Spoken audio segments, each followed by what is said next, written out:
క్రమం తప్పకుండా ప్రతి నెల 1వ తారీఖున ఎవరైతే లబ్ధిదారులు ఉన్నారో వృద్ధులు కానీ అంగవైకల్యంతో విధివశాత్తు బాధపడుతున్న వారు కానీ వీళ్ళందరికీ కూడా 4,000 నుంచి 15,000 రూపాయల పెన్షన్ని ప్రపంచంలో ఏ దేశంలో కానీ ఏ రాష్ట్రంలో కానీ ఈ భారతదేశంలో ఈ రకంగా ఢిల్లీ లాంటి ఎవరూ చేయలేనటువంటి ఆర్థిక సహాయం ఈ రోజున ఈ కూటమి నాయకత్వం చంద్రబాబు నాయుడు గారు, పవన్ కళ్యాణ్ గారు, అదేవిధంగా వీళ్ళిద్దరికీ మద్దతుగా కేంద్రంలో ఉన్న మోడీ గారు 4,000 నుంచి 15,000 రూపాయల దాకా ఈ రోజున సహాయం చేస్తున్నటువంటి కార్యక్రమం.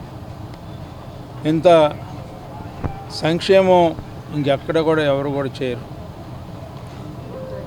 పెద్ద ఎత్తున 1,40,00,000 కుటుంబాలు ఉంటే దాంట్లో దాదాపు ఈ రోజున 62 లక్షల మందికి ఈ పెన్షన్ పంపిణీ జరుగుతూ ఉందని చెప్పి మీకు మనవి చేస్తూ ఉన్నాను.